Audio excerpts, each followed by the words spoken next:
kita teringat kepada satu hadis di mana Rasulullah sallallahu alaihi wasallam pernah bersabda, "Ya'ti 'alan nasi zamanun ru'asa'uhum kal asad wa wuzara'uhum kaz-zi'ab wa qudatuhum kal kilab wa katsirun nasi yawma idzin kal aghnam." Pada satu saat, kata Nabi, akan datang di tengah masyarakat manusia, di mana pada masa itu muncul pemimpin-pemimpin yang bertingkah laku seperti singa. Ru'asa'uhum kal asad. Pemimpin-pemimpin mereka bertingkah laku seperti singa. Saudara kenal singa? Saudara boleh periksa, di mana ada hutan, singa selalu menjadi raja.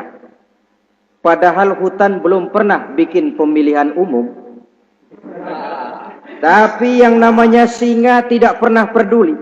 Ada pemilihan umum atau tidak, raja hutan tetap singa. Kenapa? Karena singa menjadi raja di hutan bukan berdasarkan kebenaran, tapi karena kekuatan. Karena kuat, maka dia naik jadi raja. Soal benar atau tidak, soal lain.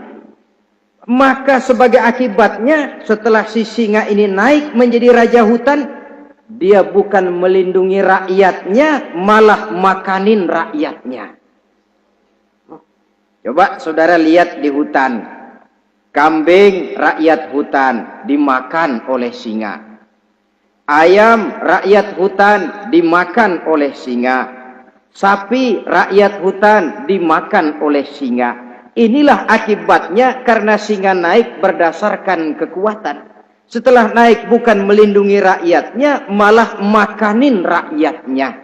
Mental semacam inilah yang dimiliki oleh Raja Namrus laknatullah alaih. Cuma karena rasa ketakutan akan datang orang yang akan menumbangkan kekuasaannya, maka seluruh bayi laki-laki harus dibunuh tanpa dosa apapun. Itu akan datang di tengah masyarakat manusia, muncul pemimpin-pemimpin yang mentalnya seperti singa. Lah kalau yang jadi pemimpin sudah seperti singa, wa wuzara'uhum kaz-zi'ab. Yang jadi wazir, yang jadi menteri, kata Nabi, lagunya seperti serigala. Nyetel ini. Kalau sudah pemimpin seperti singa, yang jadi menteri seperti serigala. Apa serigala itu? Saudara tahu dalam dongeng anak-anak, serigala itu kan binatang yang paling licik. Untuk terang-terangan dia tidak berani karena tidak punya kekuatan seperti sang singa. Maka dia pakai ilmu kelicikannya. Serigala itu kalau ingin makan daging ayam, pakai bulu ayam. Kalau kepengen makan daging kambing, pakai bulu kambing. Pendeknya, serigala binatang yang menghalalkan segala macam cara asal tujuan tercapai. Itulah serigala. Lambang dari sifat kelicikan. Lempar batu, sembunyi tangan. Pengen makan daging ayam, pakai bulu ayam, nyaruh jadi ayam. Pengen makan daging kambing, pakai bulu kambing, nyaruh jadi kambing. Ini akibat dari yang pertama tadi. Pemimpin seperti singa, lalu menteri pun seperti serigala.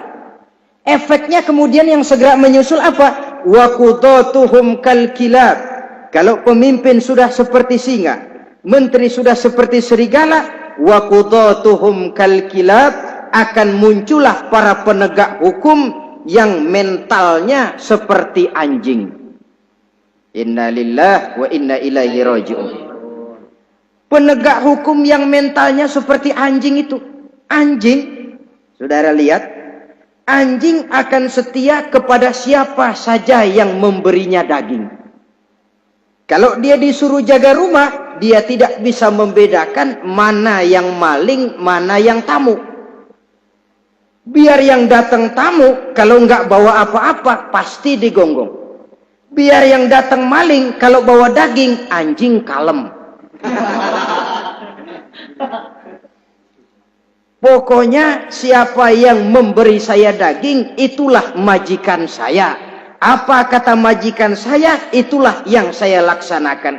Maka hilang kebenaran hukum, hancur norma-norma keadilan.